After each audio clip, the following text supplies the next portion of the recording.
ऐसे कई दैत्यों को मारने के लिए माँ दुर्गा ने अवतार लिए हैं। इन्हीं में से एक दैत्य था रक्तबीज, जो महाशक्तिशाली था। पुराणों के अनुसार रक्तबीज नामक दैत्य ने लगभग 5 लाख वर्षों तक तप किया और ब्रह्मा जी की स्तुति की और ब्रह्मा जी को प्रसन्न किया। मैं तुम्हारी तपस्या से प्रसन्न हूँ, कहो क्या चाहिए। ब्रह्मदेव, मुझे अमरता का वरदान दीजिए। हिरण्यकश्यप की तरह देवता, दानव, यक्ष, गंधर्व, पिशाच आदि कोई भी मनुष्य मुझे नहीं मार सके, ऐसा वरदान दीजिए। तथास्तु, मैं तुम्हें वरदान देता हूँ कि अगर युद्ध में तुम्हारे शरीर से एक भी रक्त की बूंद धरती पर गिरेगी तो उससे नया रक्त बीज जन्म ले लेगा तथा किसी के लिए भी तुम पर विजय पाना असंभव होगा। ब्रह्मा जी से वरदान पाने के बाद रक्त बीज और भी शक्तिशाली हो गया था। क्या रक्त बीज ने देवताओं को युद्ध के लिए ललकारा है। हमको उससे युद्ध करना होगा। राक्षस और देवताओं के बीच युद्ध होने लगा। तभी नारद मुनि वहां प्रकट हुए और देवता से कहा कि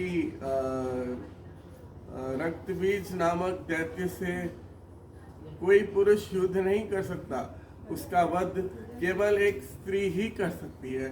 आप सभी को भगवती दुर्गा की स्तुति करनी चाहिए।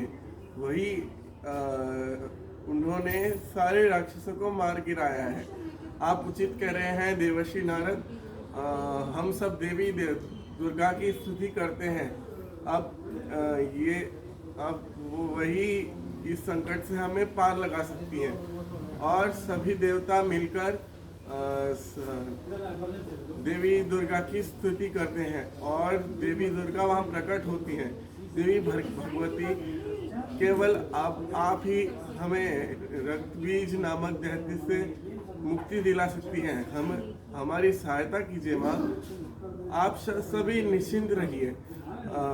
रक्तबीज नामक रक्तबीज का संहार अवश्य होगा। उसे अपने पापों का दंड अवश्य मिलेगा।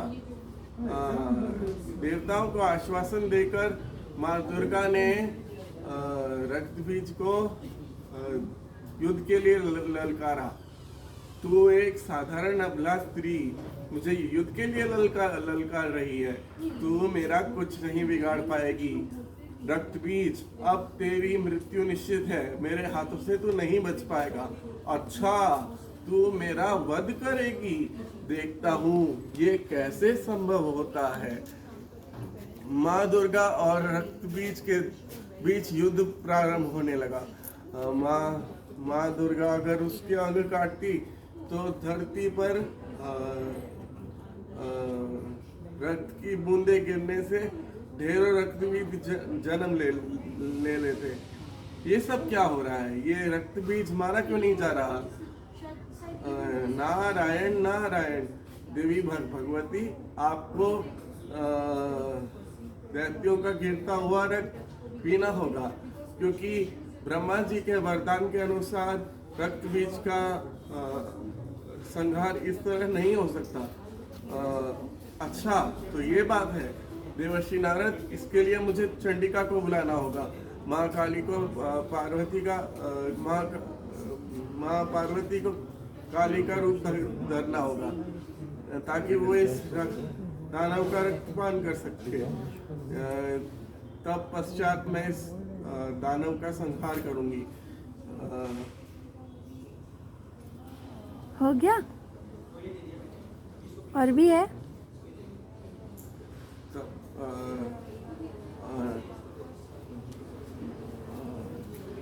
और क्या है?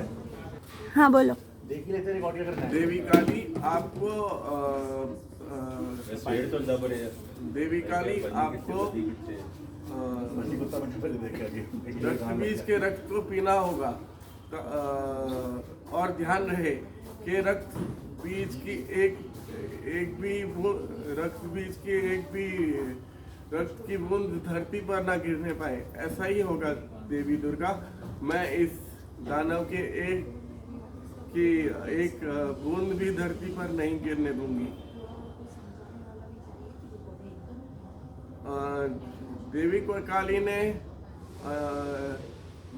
सारा रक्त पी लिया और रक्तपान किया, और देवी काली क्रोध की अग्नि में बढ़ती जा रही थी। उनका क्रोध शांत नहीं हो रहा था, और भगवान शिव अचानक धरती पर लेट जाते हैं और देवी काली का पैर उन पर पड़ जाता है।